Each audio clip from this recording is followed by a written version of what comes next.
تحلو حياتي بقرآني وجمال ذاتي قرآني تسمو صفاتي يعلو مقامي وغدا وسامي قرآني يا الله.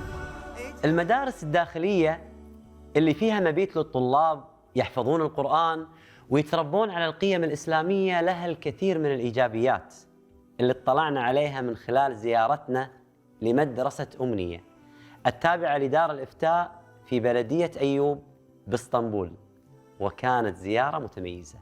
1974-75 senelerinde tek derslikle kurulan hayırseverlerin de katkılarıyla başlayan, eğitim hizmetine başlayan bir kurs. Türkiye'nin ilk en büyük ve yatılı kapasitesi en geniş kursu olarak da tarif edebiliriz, tanımlayabiliriz. Hafızlık bittikten sonra da yine Diyanet İşleri Başkanlığımızın kurmuş oldukları hafızlık tespit sınavlarıyla ilgili komisyonları geliyordu İstanbul'a ve dolayısıyla da bize verilen gün ve tarihte burada hafızlığı bitiren, ikmal eden çocuklarımızı imtihana katıyorlardı ve komisyon bakıyordu. Kursumuzda 200 yatılı, 100 gündüzcü öğrencimiz var. Hazırlık sınıflarımız var.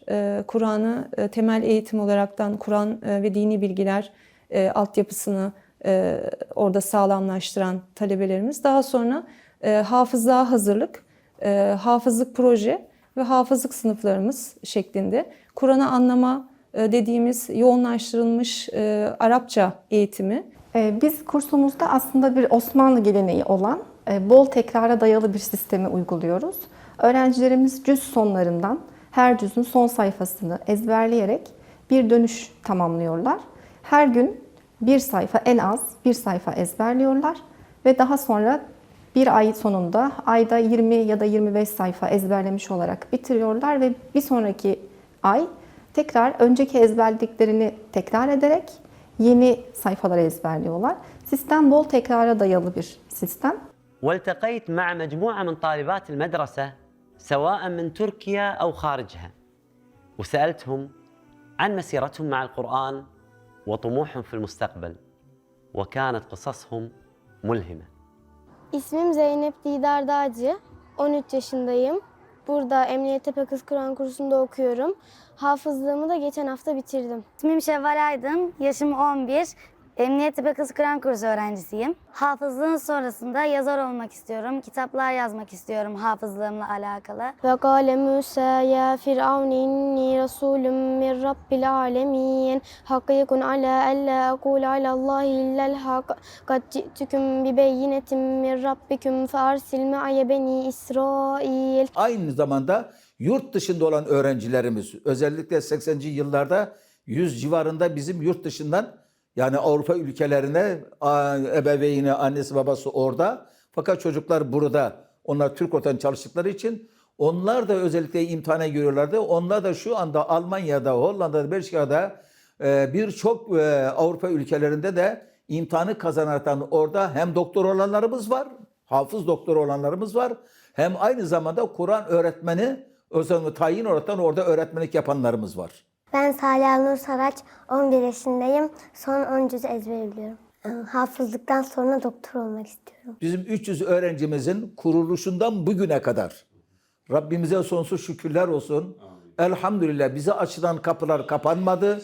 Şu anda 45 yıl, 46 yıl devam ediyoruz. Ebru dersi, ev ekonomisi dediğimiz yemek, adab-ı maişeret tarzında derslerimizde çocuklarımızın kuru bir hafız yetişmemesi, hafızlığın yanı sıra diğer yönlerden de hayata alışmaları, hazırlanmalarını sağlama şeklinde derslerimiz, etkinliklerimiz var. وَلَقَدْ آتَيْنَا لُقْمَانَ الْحِكْمَةَ اَنِ اشْكُرْ لِلّٰهِ وَمَنْ يَشْكُرْ فَاِنَّمَا يَشْكُرُ لِنَفْسِهِ وَمَنْ كَفَرَ فَاِنَّ اللّٰهَ غَنِيٌّ حَمِيدٌ. İsmim Esma Buseynel, 11 yaşındayım. 10 yaşında hafızlık yapmaya başladım. Son 10 cüzü biliyorum.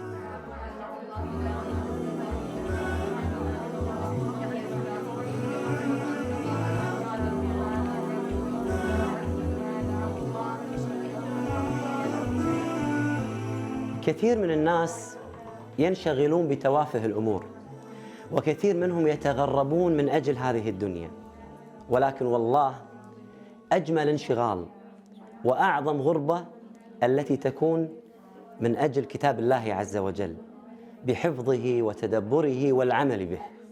اللهم ارزقنا تلاوته آناء الليل وأطراف النهار على الوجه الذي يرضيك عنا برحمتك يا أرحم الراحمين. يا الله اجعل كتابك دائما عنواني، يا الله من نوره هبني ضياء الإيمان، يا الله اجعل وسامي في الورى قرآني قرآني. Benim ismim Alima Musayeva, asker kızı. Ben Kazakistan'dan geldim hafız olmak için. 300 ezberleyebiliyorum. Yeni başladım hafızlığımı. Hafızlık olmak hiç düşünmüyordum ama bir anda böyle geldi. Ben Allah'tan geldi diye düşünüyorum. Aslında hiç tamam ben Allah rızası için hafız olacağım. Annem babama gittim, söyledim, çok sevindiler. Tamam biz izin veririz dedi. Sonra Allah'a tevekkül edip Türkiye'ye geldim. اسمي فاطمة الزهراء من سوريا، عمري 19 سنة، حافظة القرآن الغايب الحمد لله. فت على الامتحان وأخذت الإجازة الحمد لله كمان. جيت على الكورس 2018، جيت ما كنت بعرف شيء من القرآن، بس الحمد لله شوي شوي عدينا بصعوبات، عدينا بمراحل، والحمد لله شوي شوي القرآن معجزة كبيرة لحاله، هو بخليك بسحب حاله لعندك لحاله، ما بده أي شيء. الجزء الأخير معجزة كبيرة بالنسبة لي، أنا معجزته كانت كتير كبيرة. الصفحة ما بتاخد معك 10 دقايق، مستحيل تاخد 10 دقايق بس. أنا ما أخذت حنان الأم ولا أخذت حنان الأب، بس بتمنى رب العالمين يعوضني لقدام، والحمد لله أخذتهم مع حنانه بأنستي، اهتمامهم لإلي بالأخص، وكنت كتير أحبهم. أنسة نور والأنسة طوبة والأنسة زينب كلهم مثل أبدا أمي الثانية، عائلتي الثانية. Her şeyde zorluk var. Dünyaya zaten sınav için geldik. Ben öyle düşünüyorum. Ama bu çok zor oluyor ama o zorlukta çektikten sonra böyle bırakmak istiyorsun. Zorlanıyorsun. Her gün bir gün hasta oluyorsun. Bir gün bir sıkıntı çıkıyor. Bir gün ailenden sıkıntı çıkıyor. Şeytan her yerden uğraşıyor gerçekten. Hayır ben artık yapamayacağım, ben bırakacağım diyorum. Ama en sonunda Allah aklıma geliyor. Ben bunlar niçin başladım, niçin yapıyorum? Sonra en sonunda bir Allah düşünüyorum. Ben Allah rızası için, Allah beni sevsin için sadece yapıyorum. Tam o anda ben duruyorum. Ben devam ediyorum sonra. عالمة وفاطمة وغيرهم قصصهم عبرة لنا جميعا أن نتحدى الظروف مهما كانت صعبة طمعا وأملا ورغبة فيما عند الله سبحانه وتعالى والتقرب من كلام الله.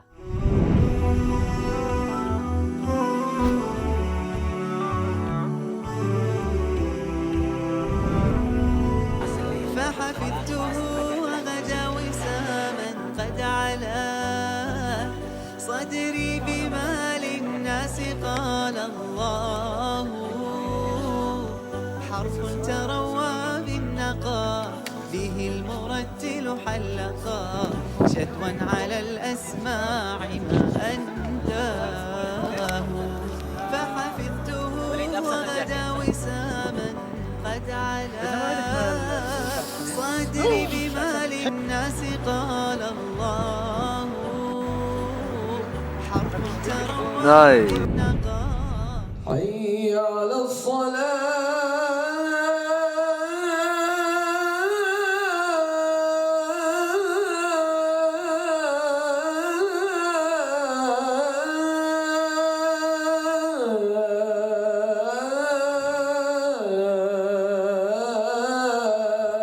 سمعت يؤذن ويرتل القرآن الكريم في أحد مساجد اسطنبول، فشد انتباهي وتذكرت حديث النبي صلى الله عليه وآله وسلم: زينوا القرآن بأصواتكم.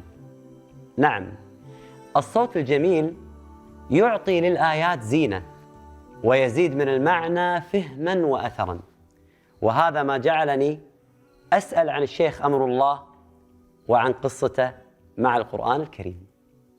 شيخ أمر الله تبارك الرحمن، ونحن في هذا المسجد دخل وقت الأذان سمعتك تؤذن بصوتك الجميل الرائع. هل أنت مؤذن هذا المسجد؟ Yok, ben burada talebeyim. Kendimi geliştirmek amaçlı buraya gidip geliyordum. Burada Yusuf Kılıç adında müezzin hocamız vardı. Onunla güzel ezanlar okuyorduk. Allah razı olsun. O da bize ezan okumayı az çok onunla beraber daha çok pekiştirdik. Daha çok güzelleşti. Onun dışında resmiyete daha geçmedik. İnşallah müezzin de oluruz. Ya Rabbi, ya Rabbi. Biiznillah inşallah. Hedefim imam olmak. İyi bir imam ama imamlıktan kasıt bir tek sadece namaz kıldır, işte Kur'an-ı Kerim oku, ezan oku. Sadece bunlar değil, imamlık bu değil. İnsanlara bir şeyler öğretmek, okumuş olduğun ilimle amel etmek, o da ihlaslı bir şekilde okuduğun ilmi insanlara faydalı olmak, ümmeti Muhammed'e faydalı bir insan olmak. Amacımız bu, gayemiz bu. 2011'de Arapça eğitimine başladım. Başakşehir Nurul Ayn Kur'an kursunda Arapça eğitimi gördüm. 2018'e kadar devam etti Arapça eğitimi. Sarf, nahiv, kavaid, fıkıh, hadis olsun. لأن القرآن كلام الله سبحانه وتعالى فلم يقف حفظه على أصحاب اللسان العربي، فتجد الكثير من الأعاجم يحفظون القرآن الكريم وبإتقان.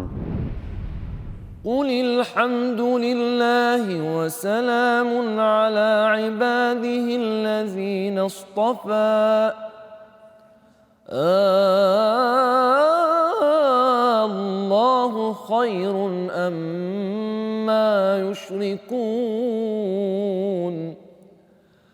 أمن خلق السماوات والأرض وأنزل لكم من السماء ماء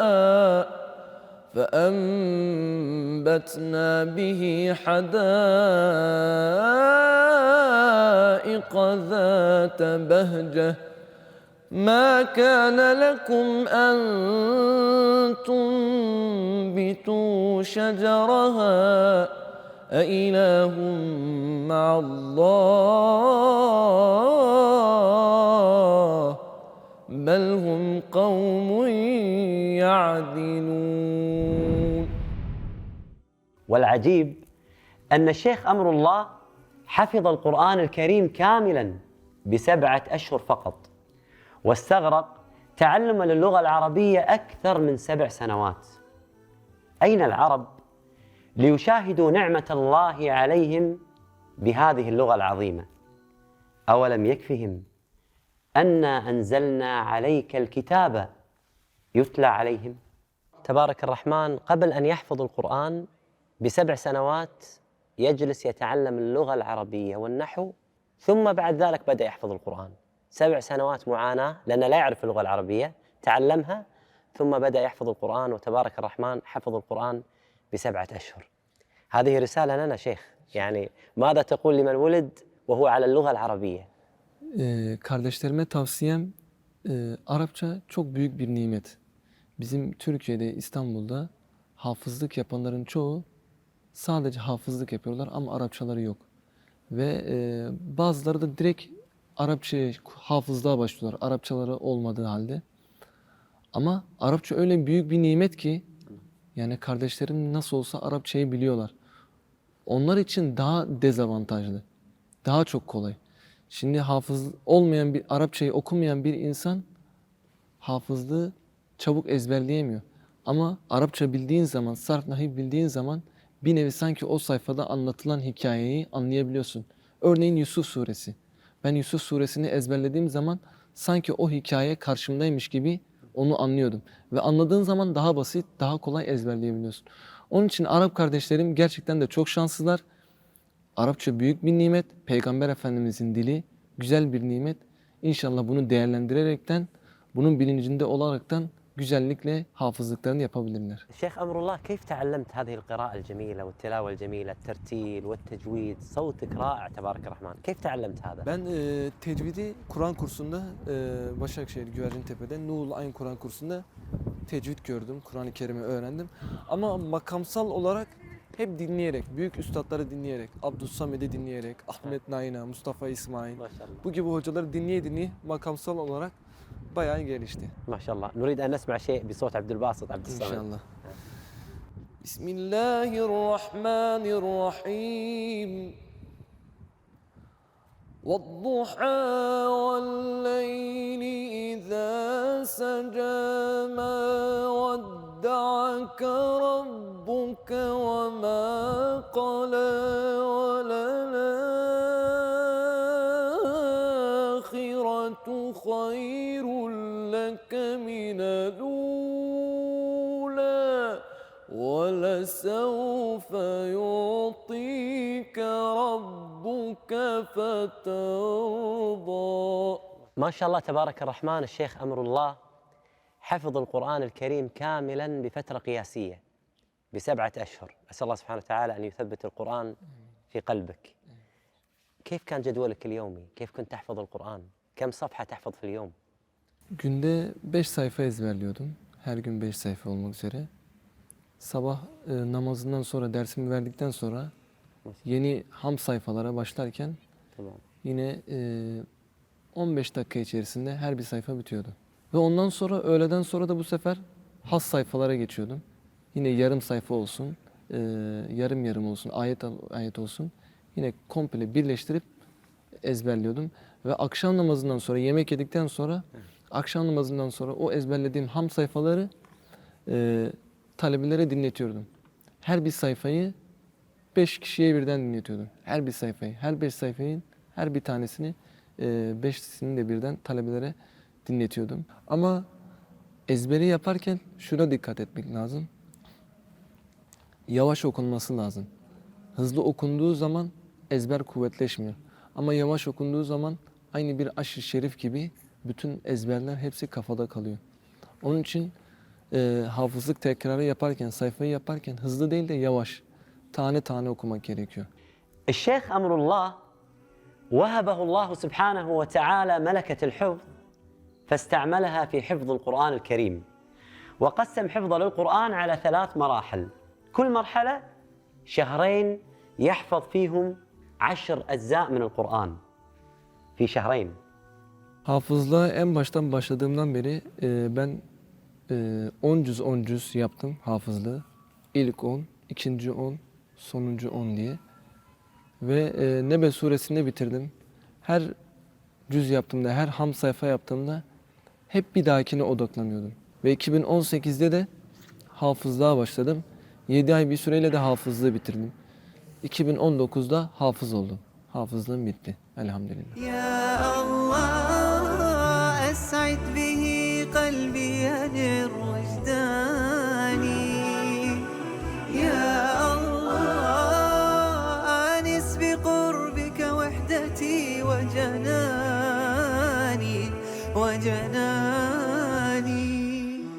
ما شاء الله تبارك الرحمن. هذا اللقاء جميل في كل شيء. الشيخ حافظ القرآن وصوته جميل ولقاءه جميل واسمه أيضا من كتاب الله عز وجل. أتى أمر الله واسمه أمر الله. شكرا جزاكم الله. لي قصة في هذا الاسم في هذا القرآن. أنا إذا أجيء إلى صلاة الصبح في الجامع نعم. الجماعة يقولون أين أنت أمر الله؟ أنا أقول لهم أتى أمر الله فلا تستعجلوا. وهم يضحكون كثير. نعم يعني. فعلا أتى أمر الله فلا تستعجل. أنا أتيت. نعم أتيت yani. Hafız olmayı gerçekten de çok istiyordum, gönülden de yapmayı istiyordum. Allah nasip etti. Başakşehir Güvercintepe'de Nurul Ayn Kur'an kursunda Alparslan Göl, Fatih Çolak'ın asistanı kendisi. Onun yanında hafızlığımı tamamladım, bitirdim. Ve ailem çok sevindi, iftihar ettiler. Annem, babam olsun, amcalarım olsun, teyzelerim, yani bütün akrabalarım gerçekten de büyük bir iftihar ettiler. Hepsi sevindiler, talebeler olsun. Yani gerçekten de hafız olmak güzel bir duygu. Her şey güzeldi yani. أن تحفظ القرآن الكريم ذلك شعور جميل. نعم والله. يحق لك يا حافظ القرآن أن تفتخر. فكلام الله سبحانه وتعالى أغلى وأعظم كلام. هنيئا لك يا حافظ القرآن. كلام ملك الملوك في صدرك تترنم به أينما كنت.